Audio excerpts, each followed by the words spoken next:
o convite para falar sobre esse tema, e no convite, assim como está aí nos prospectos que vocês têm recebido, está o detalhamento do tema, com algumas perguntas importantes que vamos tentar responder ao longo dessa exposição.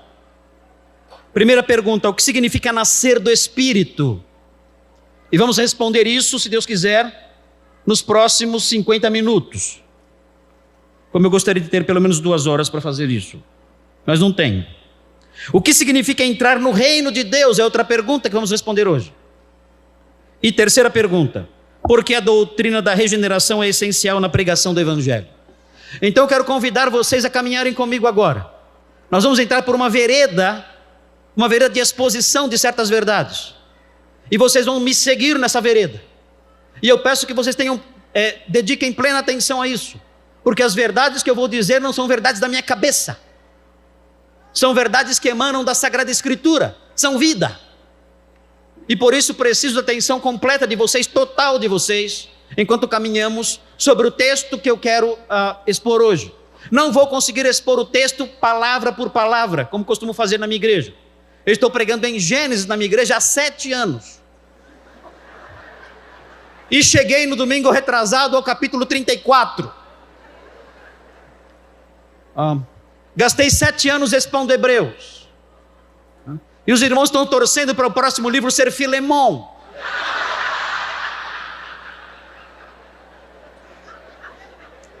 Mas eu não posso fazer isso aqui. Eu não posso aqui pregar versículo por versículo, linha por linha, palavra por palavra, como eu costumo fazer. Então vou destacar alguns detalhes apenas, porque 50 minutos é muito pouco tempo para mim. Eu tenho que correr. E o pastor Elder já me teve que subir no púlpito hoje pela manhã para fazer eu parar de falar. Ainda assim consegui arrancar 5 minutos dele. Nosso texto está em João 3, de 1 a 8. E eu vou apontar para vocês nesse texto 4 fatos sobre o nascer do Espírito. São 4 fatos cruciais. Vocês devem anotar esses fatos, devem memorizar esses fatos e devem compartilhar esses fatos com as pessoas que estão sob a sua influência. O nosso texto é João 3, versículos 1 a 8, um texto conhecidíssimo. É o encontro de Jesus com Nicodemos. E nesse texto, ao longo desse texto, nós encontramos esses 4 fatos sobre o nascer do Espírito Santo que eu quero compartilhar com vocês nesta noite. Diz assim o texto de João 3, de 1 a 8. Havia entre os fariseus um homem chamado Nicodemos, um dos principais dos judeus. Este de noite foi ter com Jesus e lhe disse: Rabi, sabemos que és mestre vindo da parte de Deus, porque ninguém pode fazer estes sinais que tu fazes se Deus não estiver com ele. A isto respondeu Jesus: em verdade te digo que se alguém não nascer de novo, não pode ver o reino de Deus. Perguntou-lhe Nicodemos: como pode um homem nascer sendo velho? Pode porventura voltar ao ventre materno e nascer segunda vez? Respondeu-lhe Jesus: em verdade te digo, quem não nascer da água e do Espírito não pode entrar no reino de Deus. O que é nascido da carne é carne, e o que é nascido do Espírito é Espírito. Não te admires de eu te dizer: importa-vos nascer de novo. O vento sopra onde quer, ouves a sua voz, mas não sabes de onde vem, nem para onde vai. Assim é todo o que é nascido do Espírito. Vamos caminhar sobre esse texto e vamos destacar 4 fatos acerca do nascer do Espírito, conforme requerido pelos organizadores aqui do nosso evento.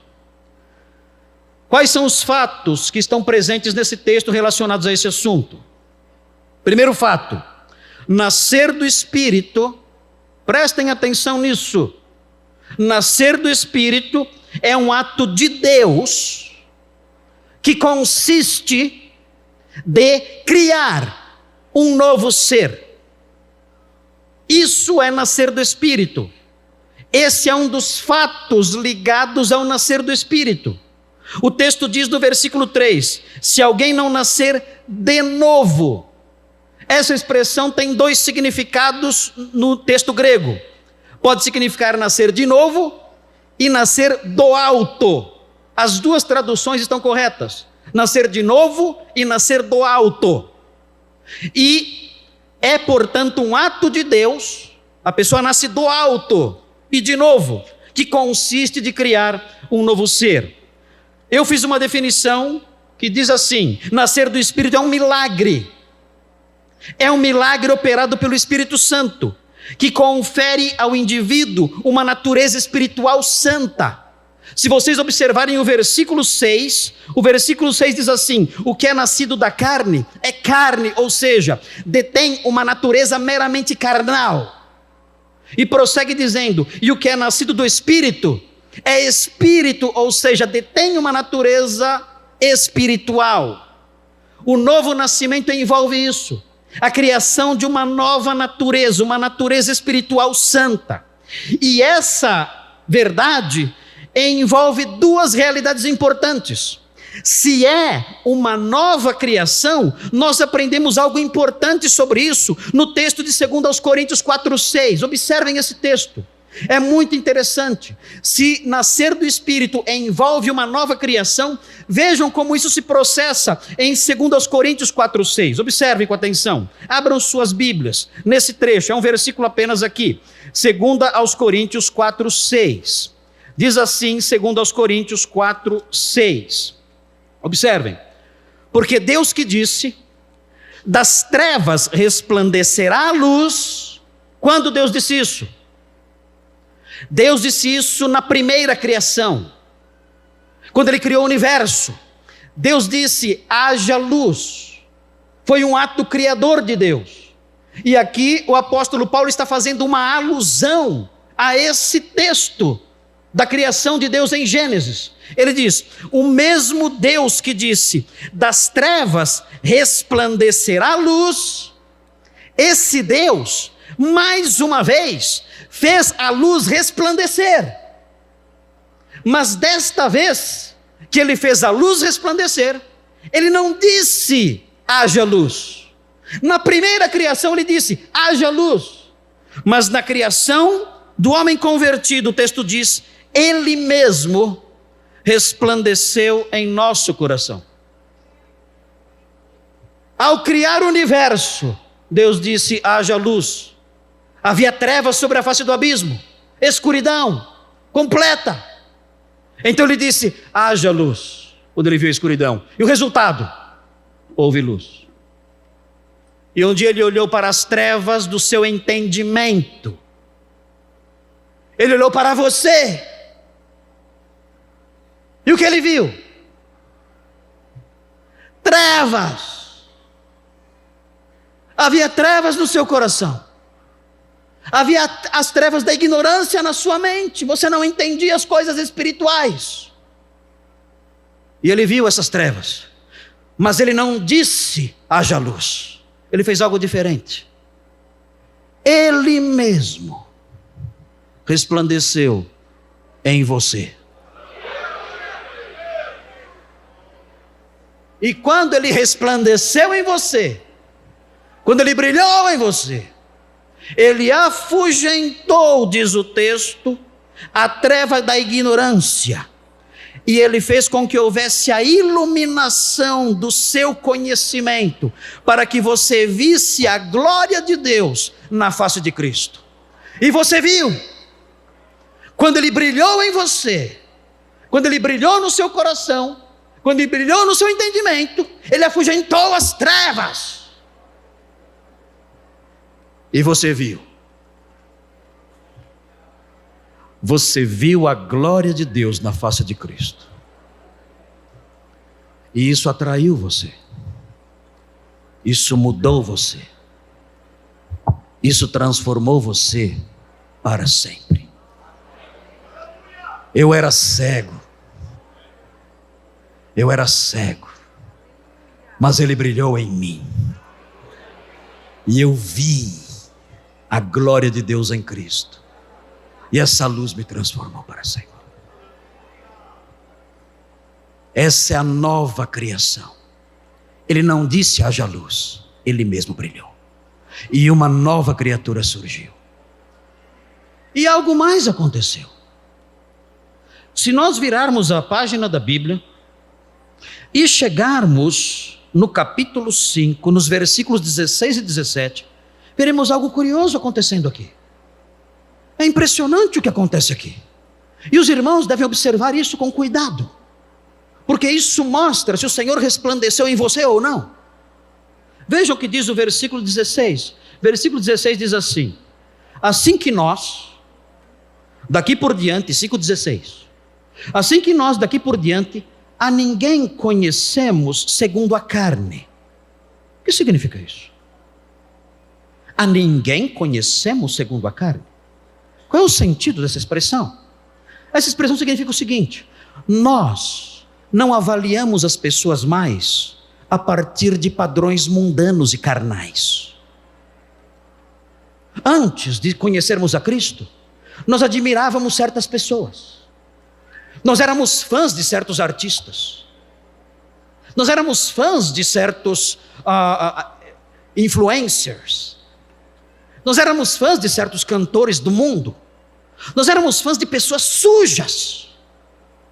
Nós éramos fãs de pessoas que expunham ideologias nefastas, repugnantes, mundanas, satânicas. E nós vibrávamos com essas pessoas, com professores, com filósofos, com mestres, com amigos que tínhamos.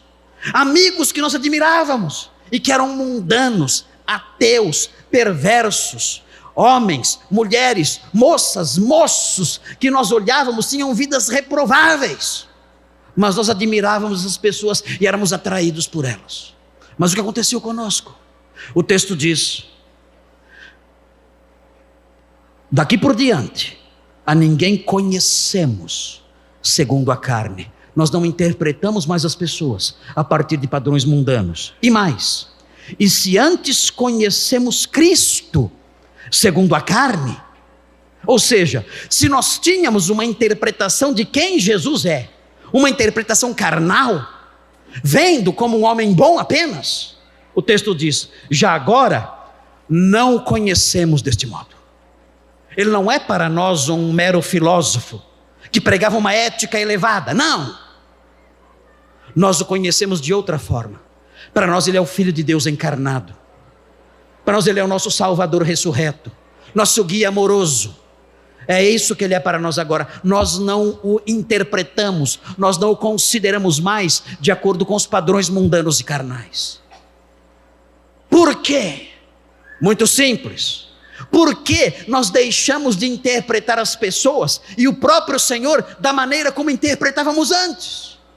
Por que aquelas pessoas que antes nós admirávamos, hoje elas nos causam repugnância? Porque aqueles cantores, aqueles artistas que tiravam dinheiro de nós quando nós comprávamos as suas músicas, íamos aos seus shows, porque agora eles não exercem mais nenhum fascínio sobre nós. O que aconteceu conosco? O texto explica no versículo seguinte, vejam: e assim, se alguém está em Cristo,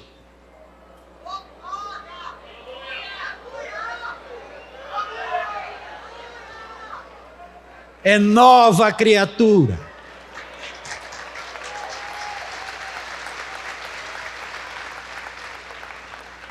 As coisas antigas, que coisas antigas são essas?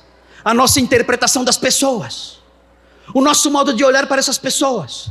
Nós não temos mais aqueles ídolos, eles se quebraram diante de nós, eles desapareceram para nós. Nós não somos mais seus fãs, não mais os aplaudimos agora. Se alguém está em Cristo, é nova criatura. As coisas antigas, essas interpretações, esses valores, esses ídolos que tínhamos, todos eles, nós não vemos mais a partir de padrões carnais. Nós os avaliamos a partir de lentes espirituais, e por isso nós os rejeitamos agora. Não admiramos mais essas pessoas, nós as consideramos pessoas repugnantes até, com suas filosofias nefastas, com seus desvios perversos. Isso causa rancor até no nosso coração, rejeição em nós, reprovação em nós. Por quê? Porque se alguém está em Cristo, é nova criatura. As coisas antigas se passaram, já passaram, eis que se fizeram novas. Nós olhamos para aquelas pessoas do versículo 16 e dizemos: eu não sei o que aconteceu comigo, mas agora aquelas pessoas causavam tanto fascínio em mim. Amigos, professores, mestres, artistas, filósofos, influencers, elas agora me causam o desejo de distanciamento. Meus alunos diziam que eu era devoto de Santo Agostinho. Vocês não sabem como os seminaristas são perversos. Eles diziam que eu sou devoto de Santo Agostinho porque eu admiro muito os escritos de Santo Agostinho. Gosto muito, por causa da sua espiritualidade e seu amor por Jesus. Agostinho viveu uma vida de certo grau de promiscuidade até cerca dos 30 anos de idade. Ele se converteu em Milão, debaixo de uma figueira. Ele ouviu crianças cantando uma cantiga em latim que dizia tolli lege, tolli lege, tolli lege, que significa toma e lê, toma e lê, toma e lê. Enquanto ele chorava, desesperado, debaixo da figueira, ele ouviu essa música, correu dentro de casa, pegou o Novo Testamento em cima do armário, abriu em qualquer lugar ali chorando, e o texto que ele abriu foi Romanos 13.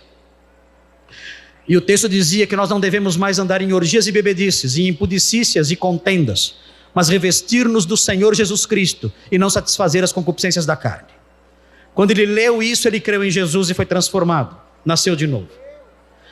E certa vez ele estava, diz a lenda, isso não é registrado em nenhum lugar, pelo menos não há nenhum registro que comprova que isso realmente aconteceu, mas talvez seja apenas uma história, sem nenhum fundamento verdadeiro, mas é muito comum essa história. Dizem que um dia ele estava caminhando pelas ruas de Roma, e uma das dançarinas com as quais ele tinha tido um caso, o viu. E quando o viu, correu atrás dele. E correu atrás dele dizendo, Agostinho, Agostinho. E Agostinho, já um crente, olhou para ela e disse, ai, ai, ai. Meu Deus, livra-me, né? Ele não disse está amarrado, mas talvez hoje dissesse, não sei.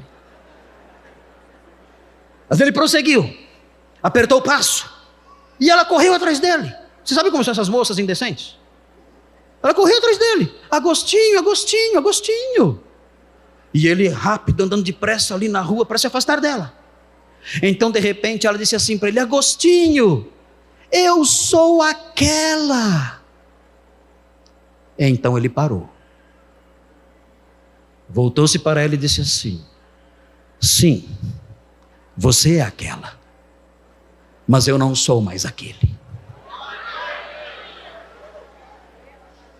Eu sou outra pessoa. Antes eu interpretava você de um jeito, antes eu via você de uma forma, mas eu não vejo mais você segundo os padrões da carne. Eu fui transformada, a luz do Senhor brilhou no meu coração, eu sou uma nova criatura, as coisas velhas já passaram. Nascer de novo envolve um ato de Deus que consiste de criar um novo ser. E nós vemos isso na expressão de novo, no versículo 3. Mas há um outro fato ligado ao nascer do Espírito. E vejam esse outro fato nos versículos 4 e 5. Eu vou enunciar esse outro fato aqui. E vocês vão estranhar, porque não conseguirão perceber de pronto este fato aqui nos versículos que eu vou mencionar. Mas vou mencioná-lo assim mesmo. E os irmãos então vão me acompanhar na explicação para que entendam a conexão do que eu falei com o texto. Vejam, o fato é o seguinte, nascer do Espírito é desfrutar de uma aliança outrora prometida. Eu vou repetir, prestem atenção nisso. Você que nasceu do Espírito deve saber disso. Você que ainda não nasceu deve saber também, para que seja atraído por essas coisas. Nascer do Espírito é desfrutar de uma aliança outrora prometida. Onde está isso nos versículos 4 e 5? Vejam os versículos 4 e 5. Vejam João 3, nos versículos 4 e 5 que o texto diz. O texto diz, perguntou-lhe Nicodemos, como pode o homem nascer sendo velho? Pode porventura voltar ao ventre materno e nascer segunda vez? Respondeu Jesus, em verdade te digo, quem não nascer da água e do Espírito não pode entrar no reino de Deus. É nessa expressão, irmãos, nascer da água e do Espírito, que está presente a alusão a uma aliança. Pastor, que aliança é essa? Quando o Senhor Jesus usou essa expressão, nascer da água e nascer do Espírito, ele estava evocando tentando criar na mente de Nicodemos a lembrança de uma aliança mencionada por Jeremias, no capítulo 31 da sua profecia. Jeremias 31, no versículo 31, fala que o Senhor um dia faria uma aliança com a casa de Israel, uma nova aliança. Ele fala disso. E quando nós olhamos para Ezequiel, para o profeta Ezequiel, nós aprendemos alguns detalhes dessa aliança. Queridos, isso é muito importante para compreender esse texto. Nós percebemos em Ezequiel, falando da nova aliança mencionada por Jeremias, nós percebemos que Ezequiel fala também de água e espírito. E o Senhor Jesus, quando disse a Nicodemos, você tem que nascer da água e do espírito, ele queria que Nicodemos se lembrasse de Ezequiel e de Jeremias. Ele queria que Nicodemos se lembrasse, olha, você tem que entrar para uma aliança nova, uma aliança que consiste de nascer da água e do espírito. Mas, alguém pode perguntar, o que é isso? Como nascer da água e do espírito? Eu já ouvi muitas explicações. A mais engraçada é a que fala que nascer da água é nascer fisicamente, porque a criança fica dentro da água. Então ela nasce da água, é o nascimento físico, e nascer do espírito é a conversão. Muito lindo, mas não tem nada a ver. Nascer da água e nascer do espírito não é isso. Nascer da água e nascer do espírito é nascer dentro da aliança de Ezequiel. Vamos ver o que é isso. Venham comigo. Vamos ver o que é isso. Ezequiel 36. Abram sua Bíblia em Ezequiel 36. E vejam o que o texto fala sobre a água e o espírito. Você tem que nascer da água e do espírito. Você tem que entrar para a aliança nova de Jeremias 31. Você tem que entrar para a aliança nova de Ezequiel 36. O texto diz assim em Ezequiel 36, prestem atenção, versículo 25. Observe o versículo 25, vejam o que diz. Prestem atenção, diz assim: então aspergirei água. Aspergirei água pura sobre vós, e ficareis purificados. De todas as vossas imundícias e de todos os vossos ídolos os purificarei. Dar-vos-ei coração novo e porei dentro de vós espírito novo. Tirarei de vós o coração de pedra e vos darei coração de carne. Porei dentro de vós o meu espírito. Ele fala da água, ele fala do espírito. Ele está fazendo, o Senhor Jesus fez uma alusão a esse texto, a nova aliança de Ezequiel 36.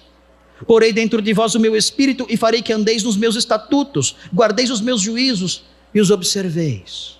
O que é nascer da água? Nascer da água é ser aspergido pela água santa e transformadora e purificadora de Deus. Isso é nascer da água, de acordo com Ezequiel. Nascer do Espírito é ser habitado pelo Espírito Santo de tal modo que façamos a vontade dele, capacitados, energizados por ele. Isso é nascer do Espírito. E alguém pode dizer, mas pastor, essa é uma aliança que foi prometida a Israel de acordo com Jeremias 31. Jeremias 31 diz que essa aliança foi prometida à casa de Israel e de Judá. Pois bem, mas vejam a maravilha que Paulo ensina em Efésios. Abram suas Bíblias em Efésios. Efésios capítulo 2, é algo maravilhoso isso aqui, porque nos alcança, essa aliança nos alcançou por meio de Jesus. O texto diz assim, Efésios 2:12, o texto diz assim, Efésios 2:12, naquele tempo estáveis sem Cristo, separados da comunidade de Israel e estranhos às alianças prometidas. As alianças não eram para nós, eram para Israel e Judá. A aliança nova era para Israel e para Judá, não era para nós. Mas o que aconteceu, o texto diz, nós não tínhamos esperança e não tínhamos Deus no mundo, mas agora, em Cristo Jesus, vós que antes estavais longe, fostes aproximados pelo sangue de Jesus. A aliança nova não era para você, era para Israel e Judá, mas por meio de Jesus nós fomos aproximados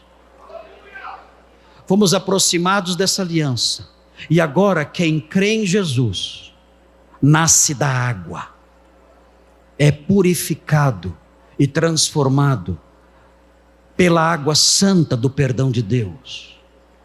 E mais, isso é nascer da água. E mais, Quem crê em Jesus, nasce do Espírito, recebe o Espírito Santo em seu coração, que passa a habitar nele e passa a fazer a vontade de Deus. Isso é nascer do Espírito.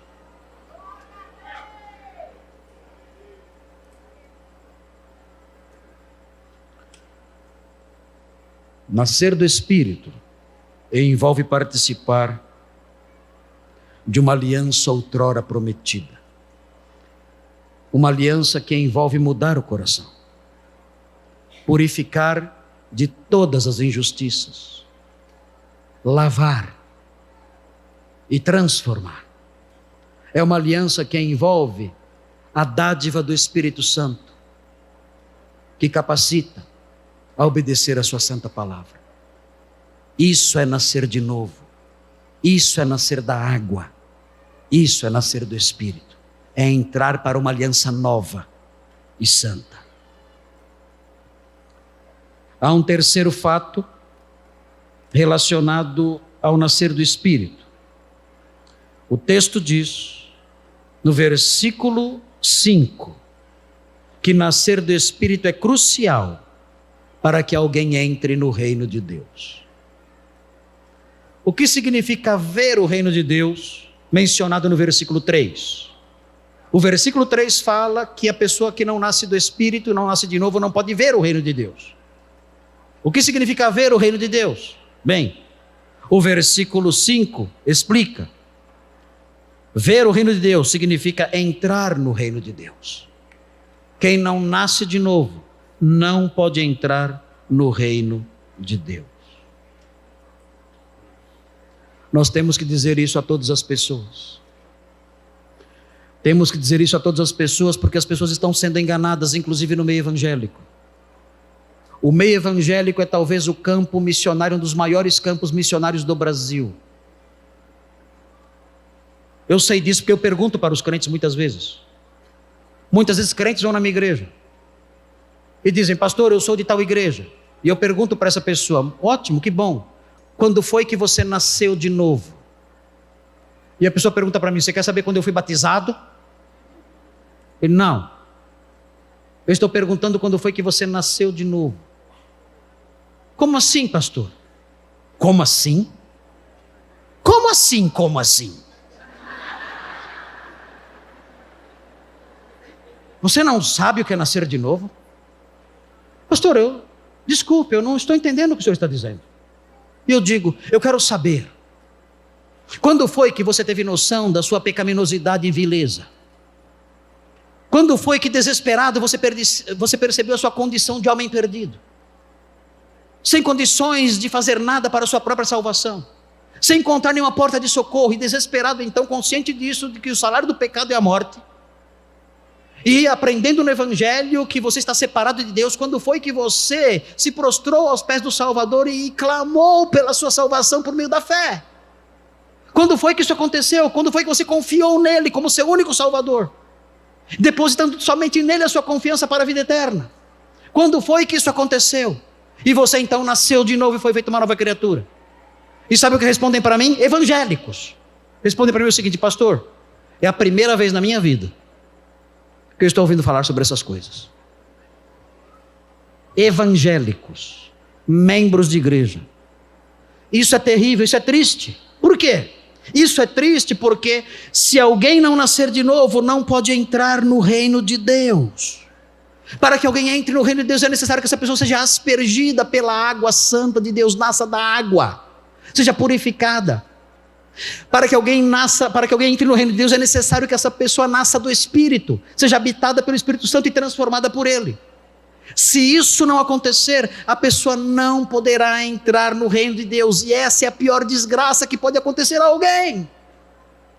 É fechar os olhos nesta vida, e abrir os olhos na vida vindoura, abrir os olhos logo em seguida, e perceber que está eternamente perdido, não tendo mais esperança nenhuma. Não sei a condição espiritual de vocês, não conheço vocês pessoalmente. Quando eu olho aqui de cima, eu vejo apenas um mar de pessoas. Mas talvez você não tenha nascido de novo. Talvez você não tenha nascido da água e do Espírito.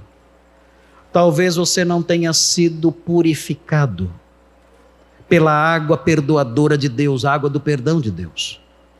Talvez você não tenha sido transformado pelo Espírito, pela habitação do Espírito em você. E se esse é o seu caso, então você tem um coração de pedra, diz o texto de Ezequiel. E ter um coração de pedra é ter um túmulo dentro de si. É ter o mármore do túmulo, mármore de um túmulo dentro de si. É viver na escuridão, numa escuridão dentro de você. É viver com um cemitério sombrio e chuvoso dentro de você. E talvez você acredite que isso é normal. Mas não é normal isso. Essa escuridão, esse vazio, essa angústia presente que insiste em não ir embora. Isso é demonstração, é prova de um coração de pedra, gelado, sem vida, dentro de você. Você precisa desesperadamente, se esse é o seu caso, você precisa desesperadamente nascer da água e do Espírito. Dizer: Senhor, eu não suporto mais. Eu não suporto mais. Eu não suporto mais viver com esse coração. Eu preciso nascer da água. Eu preciso ser lavado e purificado. Eu preciso nascer do Espírito. Eu preciso ser habitado pelo Espírito. Ajuda-me. Pela fé eu deposito no Senhor a minha confiança de vida eterna. Pela fé eu deposito no Senhor a minha confiança de salvação. Suplico, Senhor, salva-me, eu invoco o seu nome. Salva-me, lava-me com a sua água purificadora. Venha habitar em mim por meio do seu Espírito Santo. Tira o meu coração de pedra e me dá um coração novo, sensível às suas palavras. O Senhor ouvirá, transformará você, dará a você um coração novo, dará a você o seu Espírito e lavará você de todas as suas impurezas. Sem isso, você não pode ver o reino de Deus. Não importa o que você faça, você pode ir à igreja, você pode dar ofertas, você pode ser uma pessoa boa, você pode ser Nicodemos, um homem religioso e bom. Nicodemos era um homem religioso e bom, não era um fariseu perverso. Não, homem bom, sincero, bondoso, religioso, tentando agradar a Deus. Assim ele era. Mas o Senhor Jesus disse a ele: se você não nascer de novo, você não poderá entrar no reino de Deus. Você, Nicodemos, com toda a sua justiça, religiosidade, bondade, você tem que ser lavado pela água da nova aliança e habitado pelo Espírito da nova aliança. Sem isso, você não pode entrar no reino de Deus. Você já nasceu de novo? Você já nasceu da água? Você já nasceu do Espírito? Você já nasceu do alto? Você já nasceu do Espírito Santo de Deus? Sem isso, você não pode ver o seu reino, não pode entrar no seu reino. E há um quarto fato, um quarto e último fato sobre o nascer do Espírito. Notem, esse fato está nos versículos 6, 7 e 8. E o fato é o seguinte: nascer do Espírito é resultado da obra soberana de Deus. Nascer do Espírito é resultado da obra soberana de Deus. Veja o que diz o texto. O texto diz assim: o que é nascido da carne é carne, o que é nascido do Espírito é Espírito. Não admires de eu te dizer: importa-vos nascer de novo. E aí vem, vejam que interessante: o vento sopra onde quer, ouves a sua voz, mas não sabes de onde vem, nem para onde vai. Assim é todo o que é nascido do Espírito. O que significa essa ilustração? Muito simples, muito fácil. O texto está ensinando que o Espírito Santo age onde e como quer, como o vento. Ele age no momento em que quer. gerando novas criaturas. Mas nós não sabemos. Nós percebemos os seus sinais, ouvimos a sua voz. Talvez estejamos ouvindo sua voz agora. Ouvimos a sua voz e vemos as suas manifestações, as manifestações do Espírito Santo, vemos tudo isso, a sua voz e as suas ações. Mas nós não sabemos onde ele agirá de modo a criar novos filhos de Deus, de modo a gerar novas criaturas. Nós não sabemos. Ele faz isso conforme quer. Nós não temos controle sobre o vento e não temos controle sobre ele. Nós não podemos converter pessoas. Nós não temos esse poder. Existe um grande espaço, um grande caminho, uma grande distância entre o ouvido e o coração. Eu consigo falar aos ouvidos das pessoas, mas eu não consigo falar ao coração das pessoas. Esse trajeto do ouvido ao coração é o trajeto mais longo do universo. O Senhor não me deu os corações, como pregador que sou. O Senhor me deu os ouvidos, e eu consigo falar aos ouvidos de vocês, mas não consigo falar aos corações de vocês. Quem pode tomar as palavras que chegam aos ouvidos e as conduzir nesse trajeto de menos de 2 palmos, do ouvido ao coração, é somente o Espírito Santo. E nós não sabemos quando ele agirá dessa forma, onde ele agirá dessa forma, em quem ele agirá dessa forma. Não sabemos. E não podemos controlá-lo. Algumas pessoas tentam controlar o Espírito Santo e produzir conversões. E usam artifícios dos mais diversos para tentar produzir conversões, como se pudessem transitar do ouvido ao coração. Mas nós não temos esse mapa. Nós não temos acesso a essa estrada do ouvido ao coração. Nós pregadores não temos. Só o Espírito Santo tem. Há pregadores que usam de artifícios, jogam com emoções, tentam manipular as massas para tentar produzir novas criaturas. Meu Deus, isso é obra do Espírito Santo, só Ele pode fazer isso, nós não podemos. Nós podemos apenas falar aos ouvidos. O Senhor nos deu os ouvidos apenas. Trajeto até o coração, só o Espírito Santo pode trilhar. O vento sopra onde quer. Ouvimos a sua voz, percebemos suas ações, mas não sabemos para onde ele vai. O que podemos fazer então? Nós somos crentes. Temos essa verdade aqui, esse quarto fato aqui. Nascer do Espírito é resultado da obra soberana de Deus. Nascer do Espírito é resultado da obra soberana de Deus, dizem os versículos 6 a 8. O que podemos então fazer? Podemos falar aos ouvidos. Podemos falar aos ouvidos na expectativa de que Deus traga as palavras ditas aos ouvidos e as conduza ao coração. E podemos fazer algo mais. Podemos suplicar ao Senhor: Senhor, sopra. Sopra na vida daquela pessoa. Sopra na vida daquela família. Sopra naquela região. Sopra naquele país. Nós podemos pedir isso ao Senhor. O Espírito sopra onde quer, o vento sopra onde quer, não podemos controlá-lo, mas podemos suplicar ao Senhor que faça isso. Somos o povo de Deus, podemos implorar a Ele, dizendo: Senhor, sopra, sopra em nosso país, sopra nesta cidade, sopra na minha família, gerando novas criaturas.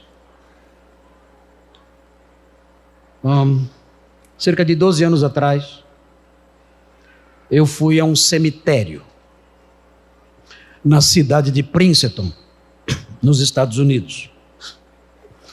Era uma tarde horrível, neve e chuva, muito frio, e só eu e a minha família estávamos no cemitério. E andávamos no cemitério, debaixo da neve e da chuva, e em meio ao frio. E fomos andando pelo cemitério à procura de uma sepultura. Não é um filme de terror, não. Eu estava procurando a sepultura de um grande pregador, um grande avivalista, chamado Jonathan Edwards. E eu procurei pelo cemitério todo, e achei a sepultura de Jonathan Edwards. E quando eu achei a sepultura de Jonathan Edwards, eu disse para minha esposa e para as minhas filhas: deixem-me sozinho aqui.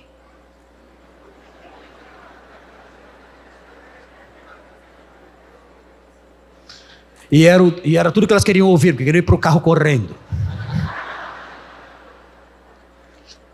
E elas foram embora. E eu fiquei sozinho no cemitério, debaixo da neve e da chuva, no frio terrível. Eu fiquei diante do túmulo de Jonathan Edwards. E eu chorei. Eu chorei. Eu sou o último homem que chorou sobre o túmulo de Jonathan Edwards.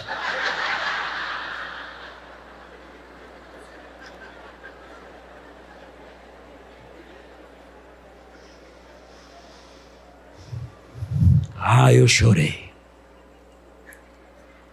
Eu chorei. E eu disse ao Senhor, diante do túmulo daquele grande pregador, do pregador daquele grande avivamento do século XVIII.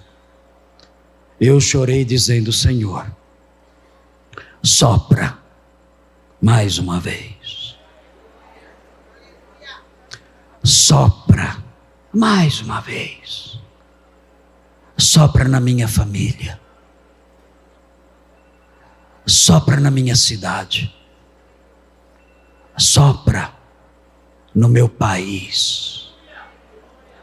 Sopra mais uma vez.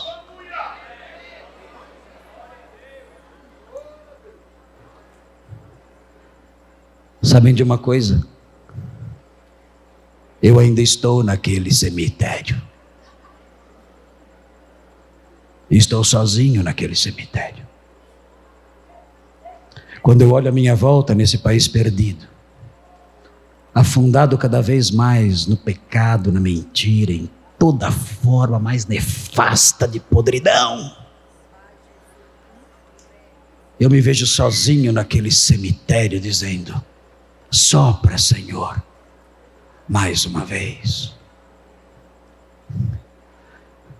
Venha comigo ao cemitério.